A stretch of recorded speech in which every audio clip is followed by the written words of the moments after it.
আজ শুক্রবার, আনন্দে ভরা এক অসাধারণ দিন। গরমের এই ক্লান্ত দুপুরে খুঁজে নিলাম শান্তির এক রঙিন ঠিকানা। নদীর বুকে দোলে নৌকা, বাতাস গায়ে গান, প্রকৃতির এই স্নিগ্ধ ছোঁয়ায় ভরে ওঠে প্রাণ। স্মার্ট ট্যুরিজম শুধু একটি ভ্রমণ সংস্থা নয়, এটি যেন ভ্রমণপ্রেমীদের একটি সুন্দর পরিবার।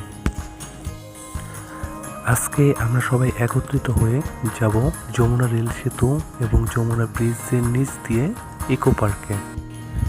আমাদের অ্যাডমিন ছিলেন মোহাম্মদ আসলামউদ্দিন স্যার।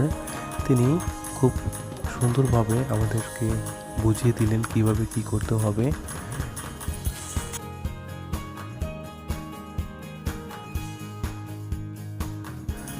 তারপর প্রতিযোগিতা হলো এই মেশিনটি চালানোর। আমি মেশিনটি চালিয়ে দিলাম, এর জন্য একটা বেট হয়েছিল আমাদের মাঝে, যদি আমি চালাতে পারি তাহলে আমাকে কিছু একটা গিফট দিবে। অবশেষে আমি মেশিনটা স্টার্ট দিয়েছি।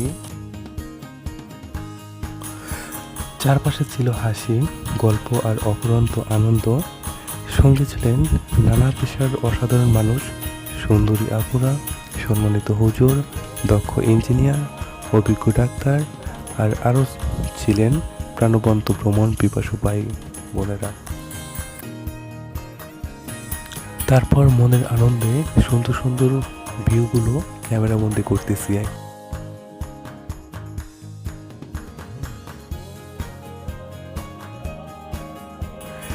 নদীর শীতল বাতাস, পানির মৃদু ঢেউ আর মনোরম পরিবেশ যেন এই গরমের দিনটিকে করে তুলেছিল আরও বেশি উপভোগ্য।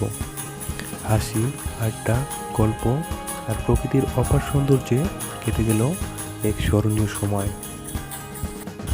আমরা সবাই আস্তে আস্তে নৌকা থেকে নামলাম। নৌকা থেকে নেমেই একটা ড্রোন শ্যুট নিলাম। আমাদের সাথে ছিল এক শ্রদ্ধেয় হুজুর, তিনি অনেক ভালো গান বলতে পারে। আমি রিকোয়েস্ট করলাম, হুজুর একটা গান বলতে হবে।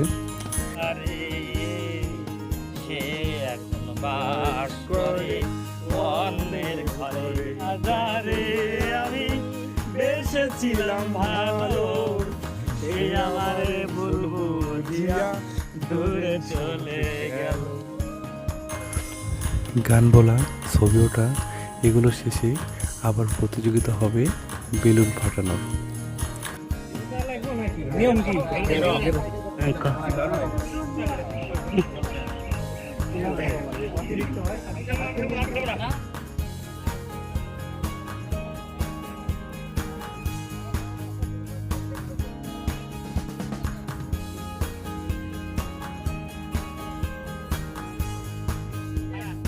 খেলা অবস্থায় কে যেন আমার হাতে আঙ্গুলের নখ দিয়ে আঁচড় দেয়।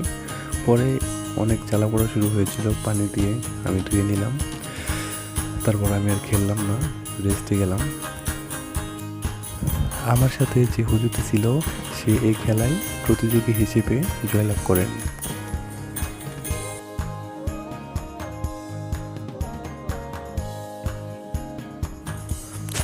তারপর 500 টাকা হিসেবে পুরস্কার দেওয়া হয়।